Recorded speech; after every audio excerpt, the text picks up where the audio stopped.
Hi, this is Matt Kendall, and today I'm here with Andrea Wiseman, who did her online IEMT training just a few months ago. These interviews are to give people a really good understanding of what it's like to be a therapist, hypnotherapist, and what it's like to go through the training, how you can add this into what you're already doing, and how you can sort of make your sessions even more effective in your coaching, and a realistic sort of experience of what it's like to go through the training itself. And then most importantly, how you actually integrate IEMT into your work. So good morning. We are still in the morning. Good morning, Andrea. Morning. How are you doing today? I'm very well, thank you. Good. So Andrea and I, we've literally just been through her case studies. As part of the training, I always spend about half an hour or so, well, it's been more than an hour actually, going through the case studies that people provide, just to make sure they've understood everything, make sure they've got any questions they want answering. Because this afternoon, Andrea will be certified as an IEMT practitioner, which is all good, which will be going up on the website and everything, as she'll be joining the association. So, Andrea, you did your training a few months ago now, because it's now September. Yeah.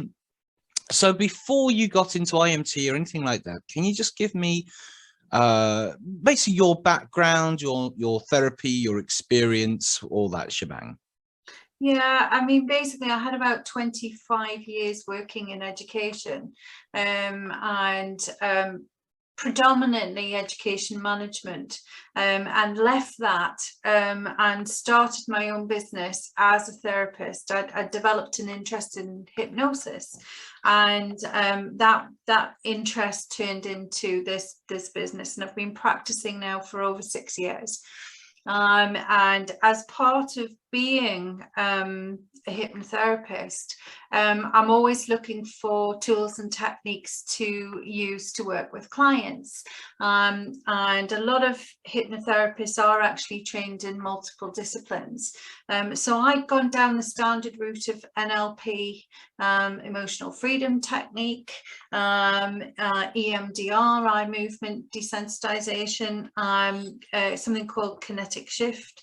And basically all of these things I was able to draw bits out of to work with clients as and when they needed it, because I look at a client and I basically devise a program for their specific needs.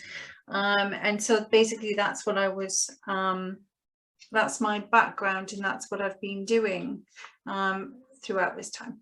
Fabulous. So you said you did EMDR as well, which is interesting. I did, yeah. Excellent. So how was it that you heard about IEMT? IEMT, I came across through a colleague. Another clinical hypnotherapist who's based in my area, we quite often, there was a few of us used to get together to have supervisions and to keep updated and look at the latest things that were happening. And this particular hypnotherapist has had qualified in IEMT and has been using it in her practice very, very successfully. So I was interested in doing it. I did look it up online, and I've had my eye on it for a while. It took me a little while to get to the point where I was actually signing up for the course. I wish I'd done it sooner. But through her, I saw how the interventions were phenomenal. She was getting phenomenal results using IEMT as part of her practice. As a result of that, it was something I really wanted to learn myself, because I felt it was, out of everything that I've done, I felt it was fairly key in terms of my development as a clinical hypnotherapist and being able to offer the best experience for my clients. Wow. And can I ask you, so I don't know if I trained your colleague or not, but what was it? Because, you know, there's I don't know how many trainers there are, a dozen, 20 or something. Out of all the different trainers, when you're doing your research, then how did you come across me? Why did you decide to do my course as opposed to other people's? I think when I was researching, I think when I was researching trainers, you popped up, and I joined your Facebook group at that stage, and basically I got a good feeling from being in that group. You post some very useful videos. There was lots of feedback from people whom you trained before, in terms of how they were using it. So for me, it was a no-brainer. It was a good fit in terms of, and from that Facebook group, I spotted you saying I'm running a course, and immediately reached out to book it. Brilliant. Okay, cool. So that's something which I do run. I do run an IMT group. There's 800 or 900 people in it now, which is good. It's quite interactive. I do live videos in there. I will be doing a lot more as well soon as well. But what's good in there is I've got a lot of other trainers and practitioners of all different levels and all different disciplines. So when somebody asks a question, they usually get about 10 different responses of, you know, what they can use and everything, which is really cool. Okay, so clinical hypnotherapist, you met one of your colleagues who you do supervision with, was trained in IEMT, getting really good results. You did your research, you found my group, you joined the group, you like the content being put out and the feedback from other people, so you decided to sign up. So this is it. How did you find the course? I'm going to throw a lot of questions out, then we'll kind of break it all down. So what did you think about the preparation for the course, like being sent the stuff out in advance? How did you find attending online? What was it like working with the people? How did you find my style of delivery? Because working in education, this will be interesting as well, actually. So say good things only. And then, because I did it anyway. And then how was the aftercare support? We'll talk about using it with clients later. But basically, so the course, so before the course, what was it like? During the course, actually attend, because obviously we live in strange times now, because I used to deliver it in person. I now deliver it online, and using Zoom in the breakout rooms has been great, you know, actually using that to work with people. So basically the content that was delivered, how it was delivered, what it was like working with people, and what the support and everything has been like since. So there you go, take it away right now. Okay. To break all that down.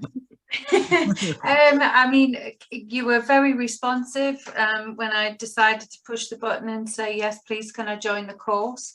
We got the manuals ahead of schedule, so we had an opportunity to flick through it and see what was coming and do a bit of pre-reading. Yeah. And then we arrived at the actual course. The instructions were clear in terms of setup, making sure that we had camera at the right level, all that sort of thing. So the instructions were great. The whole structure of the course was fantastic. The pace was right, the pitch was right, and your delivery style, it was very engaging. And it was a very, we always felt, I think that, you know, I always felt that I could ask questions. Yeah. It was informal, it was relaxed, and no question was too stupid to ask. I felt comfortable doing that. You were allowed to make mistakes because we were practicing. There was a lot of practical exercises in there. And so the structure of it was quite good, with a bit of theory, and then we would launch into practical. So that was great. I was riveted all the way through that course, and from somebody that's coming from an educational background and used to observe teachers, I was very impressed with the actual delivery, with the exercises, with the way the contents there, and the notes and the handouts and everything that we had. In terms of one of the other things to mention as well is I hadn't appreciated, because obviously we're in COVID times, I hadn't appreciated that you could actually do this online. And I think the transition that you've done from face-to-face to online was excellent, and it can be done online. Yeah. And that was an added bonus for me because it's something that wasn't on my radar when I signed up for the course. Yeah. So that was really good. In terms of aftercare, I don't know another course that has had as much aftercare as you've provided. You encouraged us to set up a WhatsApp group, so and maintain contact with each other on the course, which we did. You've got your own Facebook group which has lots of information on it. I've received several invites to one-off events, and you yourself have made yourself available for queries, follow-up, anything at all that anybody's struggling with, and so I feel that the aftercare has been huge in terms of what you're... Well, because from personal experience going on trainings, because I think there's a couple of things. Sometimes I didn't ask a question because I thought other people, might be a bit daft, and so I wouldn't ask it, and I'd want to ask it later. But I do find with some trainers, once they've had your money and stuff, they're very hard to get hold of. Yeah. And I didn't want to be that. I wanted to be available. I wanted to be on Facebook, responding to questions, making videos, like several videos a week. People email me the question, and like I say, with the actual training itself, IEMT is weird. It's a strange thing. So therefore, no question is really sort of out of bounds, because it's a strange kind of process. And the way that I like to train is in a 4-step kind of process. I do like the introduction and explanation to the module, because everything's in modules, about 12, 13 modules. A demonstration of what that is. And then you go and do the work yourself in the breakout rooms, and then we come back and review what you've done and ask any questions. And what I also like to do is I like to go through every person and say, do you understand this? Do you have any questions before we then move on? Because what I don't want is to move on, but somebody's not, because it all fits together like a jigsaw in a sense. And I don't want people to move on without understanding the previous bit, because IEMT is a set. It's not just eye movements. There's other tools in there, and I want people to understand it so they can understand each individual part.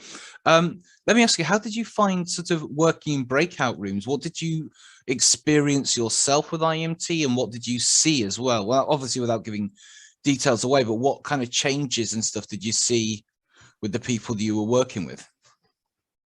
Well, we're basically, it's transformational for us, even while you're practicing and learning, because we get worked on at the same time. So the use of the breakout rooms provides you with a safe, secure space to actually work one-on-one with somebody, and pretend to be the client. But actually you're not even pretending, you are the client in that situation. So it's an opportunity for you to actually get added benefit of having worked on yourself. And by doing that, you can appreciate how your clients can feel, and what the client is actually going to experience. Absolutely. And I do find as well that the more that you understand and experience IEMT as a client, the better therapist it makes you, because you have a better understanding of what it's like to go through it. So you went through the course. It's a 2-day course from like 9:30 till 5 on a weekend, Saturday and Sunday. And then to become a practitioner, you're asked to go out and do 2 case studies. Now, I know you had a bit of a false start with a couple of them, but then you got the other ones done. I did. What was it like transitioning from the course to, because I do provide like session structures, how to do what in where in each session, and basically a case study, you do 2 case studies, and each one is 2 sessions, which is about an hour each. So it's like 4 hours. And then obviously the write-up and everything. So how did you find taking this theory and actually applying it with your case studies? Well, one of my issues within education was really that any training delivered needs to be people need to be able to implement it. Yes. In a practical capacity. I've been on too many courses before where you get loads of information, but actually bringing it home and actually using it is quite difficult. You provided a lot of information in terms of how to structure everything. And how to flow in terms of diagrams of, if it's this, go here, if it's this, go this way. And that was really, really valuable in terms of implementing it in terms of what the client needs, especially when you come away and you've picked up a lot of information. It's then how to put that into practice. That was useful as a reminder, and I just followed that with my case studies. I identified where I'd made a couple of mistakes, or I could have done something better, or I could have spent more time exploring some more memories to eke them out. But there's lots of content, and you mentioned the other tools aside from IEMT, and I found them extremely valuable as well. Because you can even use them in a when you're not doing IEMT one day, you can use those as well. Yes, of course. So lots of kind of tools and techniques that you can use in other ways. And so really for me, it's been great because I got more than I bargained for. Yeah, more absolutely. Than IEMT. Yeah. And so when you were doing the case studies as well, what was it easy to use? And what were the results like, and what was the experience of the client like? Because obviously they didn't have any understanding of what IEMT was before you did it. And it could often be sort of quite shocking to a client, quite surprising rather than shock. Well, I suppose shocking. So what was it like sort of doing it? What was it like as a practitioner? What were the client responses like, and what were the results like? Yeah, as when you work with clients in any kind of therapy capacity, sometimes you just really have those moments where just amazing things happen and happen quite quickly, and that's what I love about my job, is when you can have those moments. And I certainly had that with my case studies. For example, a lady who had a fear of driving, and she's required to drive large vans for work, and she just couldn't drive them anymore. And she hadn't been able to go on certain roads, and she hadn't been able to drive the vans that she would ordinarily be required to drive. So it was a major problem for her. And one session of IEMT, she was out driving these vans on the roads that she'd been avoiding the very next day. And that's when you get results like that, it is amazing and it's fantastic.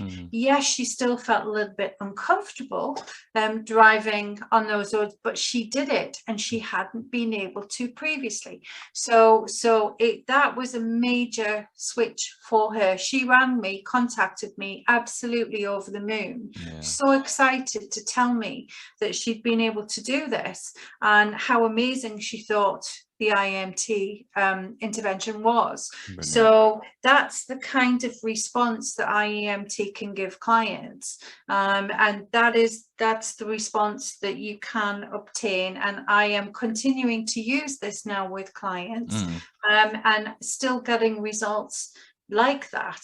And that's why I wanted to train in IEMT in the first place, because I knew it had the power to do this. And let me ask you, by learning IEMT and using it with your therapy clients and your coaching clients, what kind of impact has it had and will it have with your clients and future clients?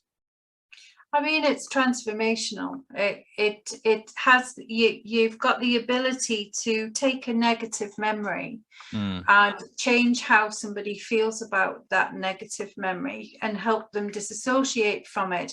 Not so that they forget that memory completely, but you've got the opportunity to change how affected they are by that memory in terms of their behavior. So you thereby remove the problem. in terms of how that memory may have made them behave in a certain way, which is a negative behavior. Yeah. So you can remove that negative behavior by removing that negative, how they feel about that negative memory. And that is transformational, being able to do that. And in such a short period, like sometimes like Absolutely. seconds. Yeah, literally. Yeah. And what a lot of therapists report back to me as well is that knowing they've got IEMT in their arsenal, it makes them much more confident when working with clients, knowing that they have these very rigid tools that deliver very predictable results most of the time with most of the people. It's like, as Andy Austin said, it's not the grand unifying theory or a panacea. I have very few clients that I've worked with where IEMT hasn't had a great impact. And so by having this, because we were just discussing before, you're a hypnotherapist, but not everybody wants to be hypnotized. So having this set of tools, can really, really help. So what's that like, knowing that you've got this set of tools that you can use if people don't want to be hypnotized?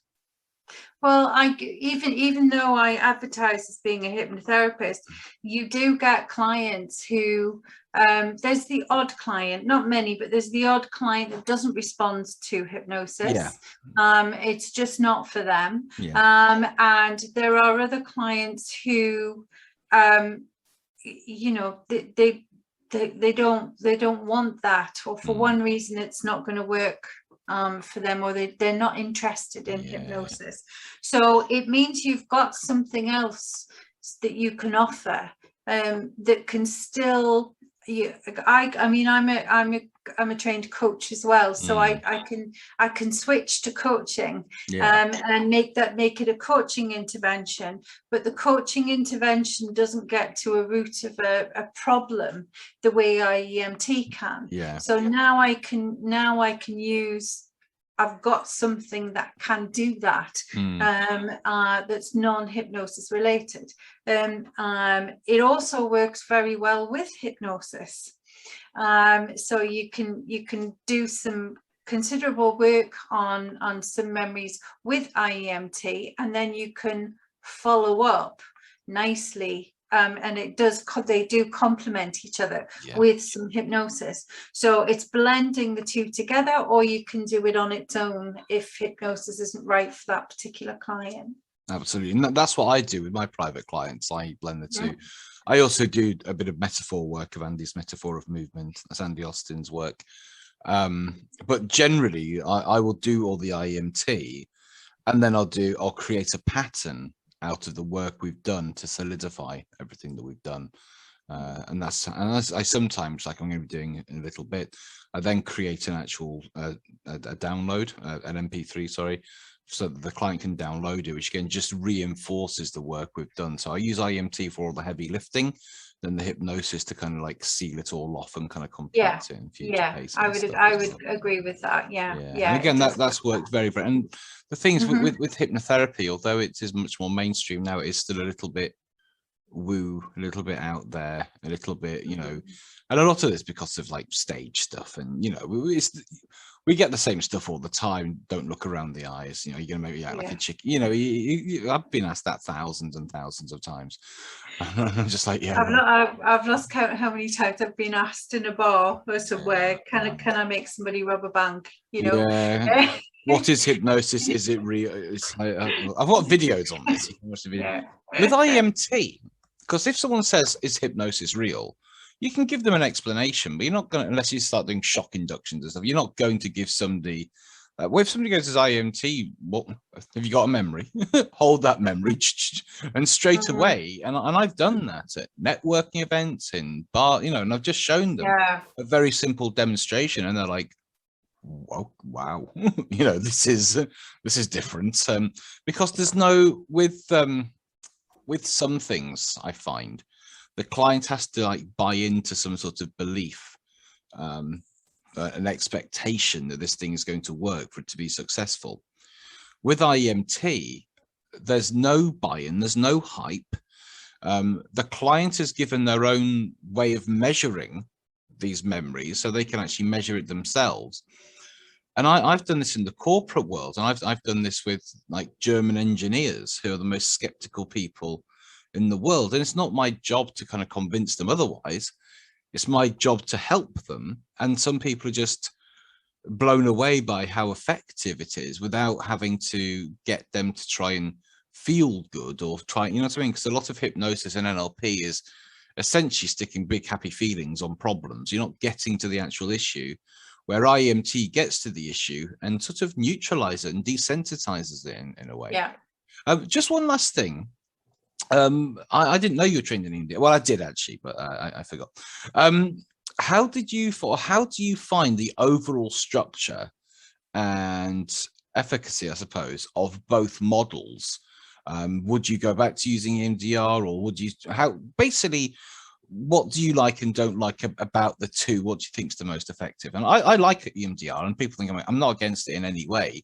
It's just interesting from somebody who's done both, what you think of both models.